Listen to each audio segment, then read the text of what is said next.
Okay, here's the 1985 Jeep CJ7 that I just acquired. The story with this one, it has 14,000 miles on it and sat in storage unused since approximately 1988.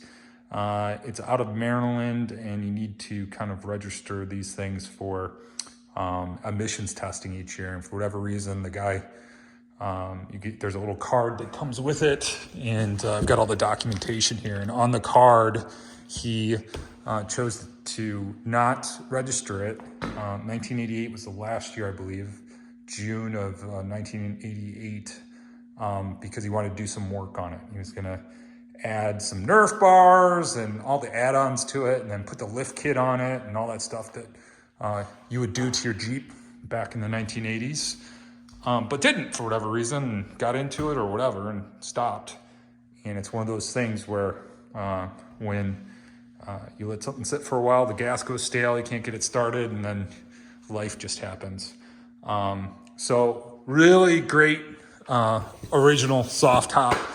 Just needs to be cleaned and detailed up, but it's a Whitco OEM. The dates on it match up. 1984, the year before it was made for this 85. Just outstanding condition.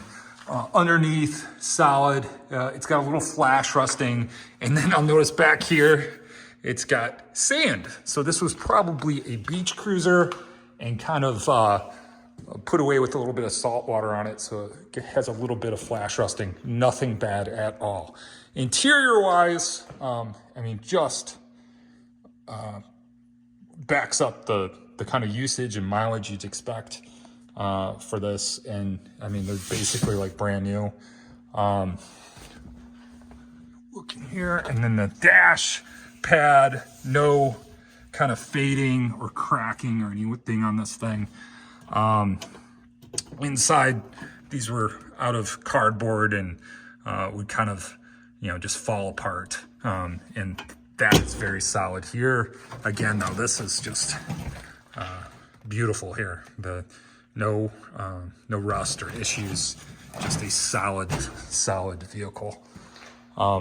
Just needs some major attention with detailing, and that'll be the majority of my time on it. We'll be just detailing this thing inside and out, and kind of bringing it back to its former luster. I like to look over here, the fins on the radiator, to see if they're beat up or anything, and they're not. Kind of backs up the usage on it.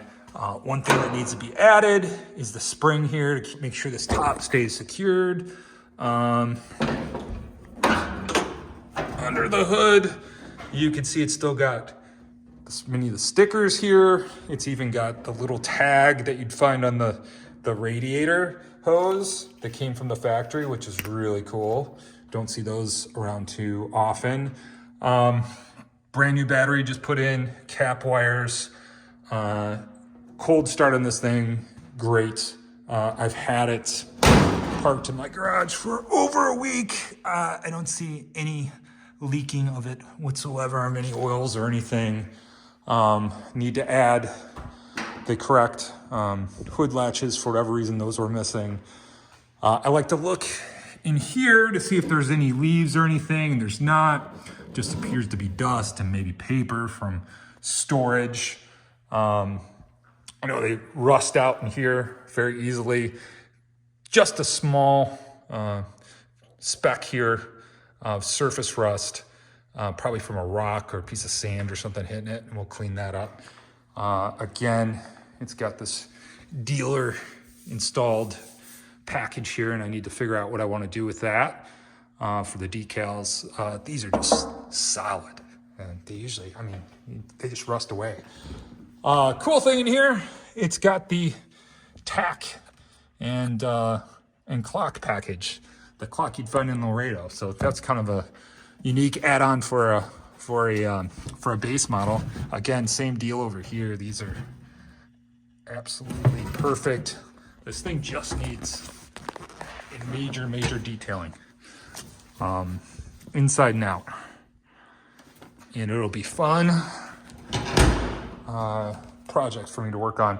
Over here are some of the boxes that came with it. It's got a OEM rough country lift kit in here, and this is what I was talking about, where the guy was going to install some of this stuff and didn't. Got in the middle of it. Leaf springs, Nerf bars. The let's see, on the back here, the tire carrier was taken off. Looks like 2 of the studs were busted off, so I need to work on getting those fixed.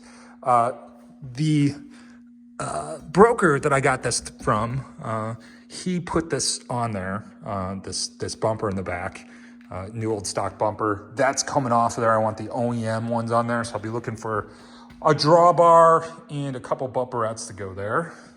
Yeah, just overall super happy with this, and it'll be a fun project to work on.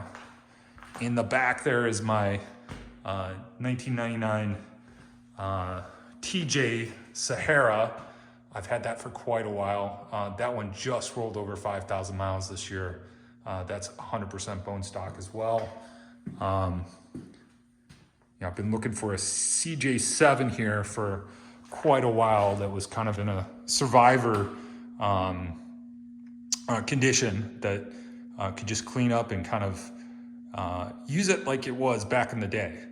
But so many of these things just got, people had fun with them and just chopped them up and rode them hard and put them away dirty, right? Because that's kind of what you did with Jeeps. But kind of the cool thing now is to find one of these things like that are original, right? And be able